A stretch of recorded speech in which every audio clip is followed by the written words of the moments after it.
So Ladakh had always been on my must-travel list. And then when we found out the Dalai Lama was giving the 33rd Kalachakra teachings, it was absolutely a definite. There was no question about it. Well, on the hotel before the trip started, I was at dinner with my Leica camera with my f.95 Noctilux lens, which is an unusual camera combination, and this young lady comes up and she's holding essentially a mirror of that same camera, and I cannot believe it. And not many people use the same lens setup and everything that he had, and I happened to have mine right by my side, so I had to go over and say hello, and little did I know that we would end up being kind of on the same path and traveling to the same place. At that point, I didn't even know he was going to Ladakh. She was either going to be my best friend or my #1 photographic competition on the trip, and fortunately it was the former. So, and we spent a lot of time together shooting this extraordinary experience. We became kind of birds of a feather, so on this pilgrimage among the 25 of us or 30 of us, there were really 2 photographers. It was her and I. So when people would go back to eat or when people wanted to sleep in the evenings, we would get out there. We would go and shoot the stupas, we would shoot the moonlight, we would go into lay. We just couldn't get enough of the people and the environs and the experiences. And she was always up for leading an adventure someplace. And so every day we would go out and take pictures. So the numbers were 150,000 ethnic Tibetans. Many of those had walked in over the borders. Many were, packed on buses, even riding the top of buses.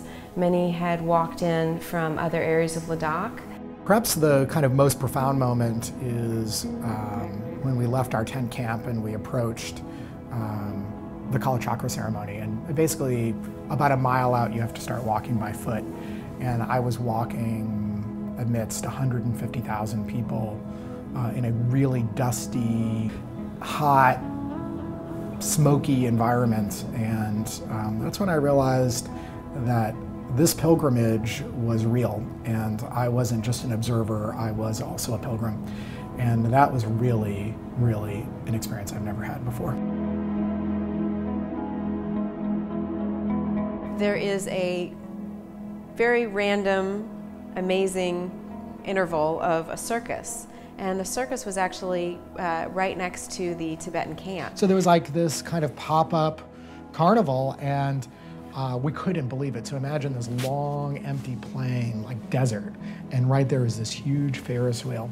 And so we stopped the car, we went in there, and it is a photographer's dream. We decided to ride the Ferris wheel, and the Ferris wheel operator sped the Ferris wheel up. It's very shaky, everything's moving. You can see the mechanism here and the guy running it. And Cira and I got onto one of the cars, and they cranked this thing up. I'm sure it wouldn't pass safety standards, but it sure passed great memory standards. So we really enjoyed that.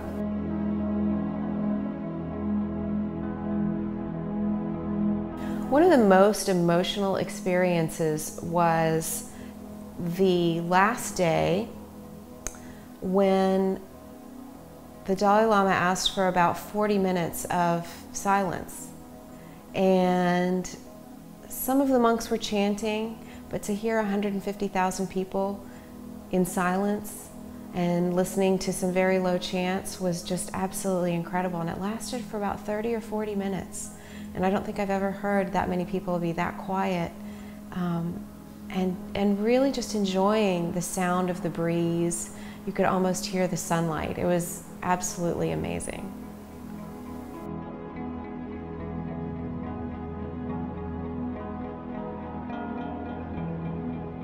In this particular experience, I really wanted to try to draw in situ, and so what I did was I used my shawl to cover my sketchbook, and I just very carefully made quick sketches.